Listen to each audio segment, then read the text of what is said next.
Question number 5, the Right Honourable Winston Peters. Mr. Speaker, here we go. This is to the Prime Minister.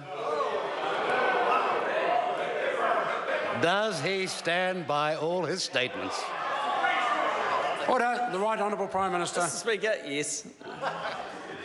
Supplementary question. Supplementary question, Right Honourable Winston Peters. How could someone from PwC qualify to review our foreign trust disclosure laws when PwC's association with Tegel New Zealand saw that company generate revenue in New Zealand of $562 million, yet pay only 0.38% tax in this country? The Right Honourable Prime Minister. Mr. Speaker, PricewaterhouseCoopers will know more about tax than that member ever will.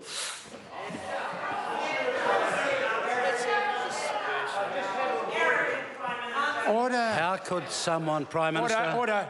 I just want the member to have a fair go. There's too much interjection. Oh, thank you very much, Mr. Speaker. Right Honourable Prime Minister. The Right Honourable Winston Peters. Supplementary question. Mr. Speaker, to the Prime Minister, how could someone from PwC qualify to review our foreign trust disclosure laws when PwC's association with Rio Tinto saw that company generate revenue in New Zealand of $76 million, yet pay only 3.6% tax in this country?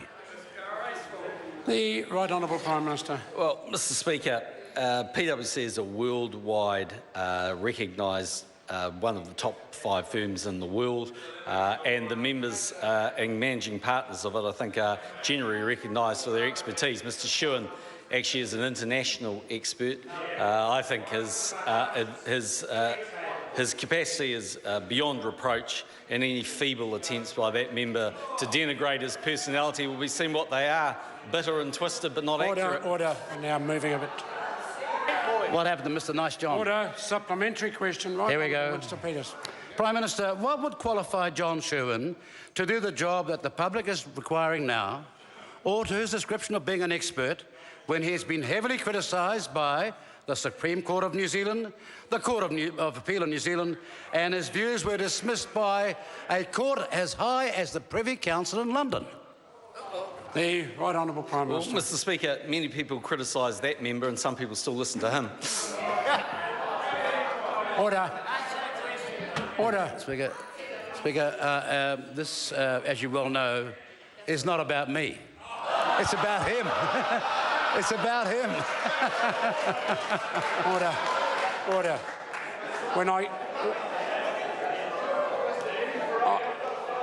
Order. I know it's not about the member, but when I consider the tone of the question in the first place and the way it's levelled at a person who's not in the House to defend himself, I think it's the answer given was not one that I would have given, but on this occasion I'm going to rule it as satisfactory. Point of order, Right Honourable Winston Mr. Speaker, I have made these remarks about Mr. Shewan outside the House. If he doesn't like them, his recourse is to sue me. That is not a point of order. That is not a point of order. Further supplementary? Supplementary question. He can sue if he doesn't like it. Right Honourable Winston Peters. Prime Minister, why does he not see how preposterous it is to put up someone who has very recently been advising the Bahamas government on how to set up tax-free foreign trust structures? The Right Honourable Prime Minister. Well, Mr. Speaker, the genesis of the reason why John Shewan and Don Brash were sent to the Bahamas is because the Bahamas Prime Minister asked me about the successful introduction of GST in this country, going all the way back to the introduction under the Labor government, and because they were looking to implement a similar policy. I thought the expertise of 2 experts in this area, Don Brash, who had done an enormous amount, and John Shewan, was a sensible thing to do for international diplomacy, and I stand by that view. I'm glad I sent those 2 gentlemen and not others I could name. Question. Supplementary question. Right Honourable Prime Minister, cards on the table of the 70 leaders and heads of state mentioned in the Panama Papers. Is he one of them? I didn't actually hear the question. Did the Prime Minister hear it enough to answer it? Here we go, Mr. Prime... Order. No. Speaker? Order. Order. I didn't hear it, but if the Prime Minister heard it enough to answer, then he can move to answer. Prime Minister. I've already previously made it clear I have no dealings with Panama. Point of order. Mr. Speaker, my question... Order. I'm having difficulty hearing the member, particularly when there's a continual chatter here. Point of order, Supplementary, Speaker. sorry, point of order, Right Honourable Winston. My question is not whether there had any dealings in Panama, but it was of the 70 heads of state and leaders mentioned in the Panama Papers, which are to do with transactions all around the world. Order the question. Is he one of them? Order. And the question was then answered by the Prime Minister. Maybe not to your satisfaction, but it was answered.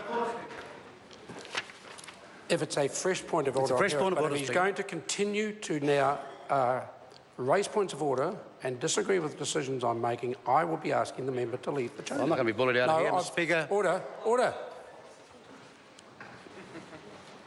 If the member now wants to speak to a former point of order to assist... OK, then the way forward then is the Prime Minister's now saying he didn't hear the question, nor did I, because of the level of noise here. Order. No. The way forward is I'm going to have the question asked again in absolute silence from everybody in the House, and then the Prime Minister can answer it. The supplementary question, please. Right, Prime Minister, of the 70 leaders and heads of state mentioned in the Panama Papers, is he one of them? Oh, the Right Honourable Prime Minister. Speaker, no, but I won't hold up a sign saying that. Order, I saw a leader do that. Order. The question was answered immediately. Supplementary question and order. Supplementary question, Andrew Little. Mr. Speaker, how can he manage his conflicts of interest, including any conflict of interest over the appointment of a reviewer of New Zealand's foreign trust laws, if he cannot give New Zealanders a cast-iron assurance that he has not used companies or other vehicles, not foreign trusts, companies or other vehicles, bring the question to avoid a conclusion. tax? The Right Honourable Prime Minister. Mr. Speaker, I'm quite confident I've managed all of my conflicts of interest. Question number 6, Honourable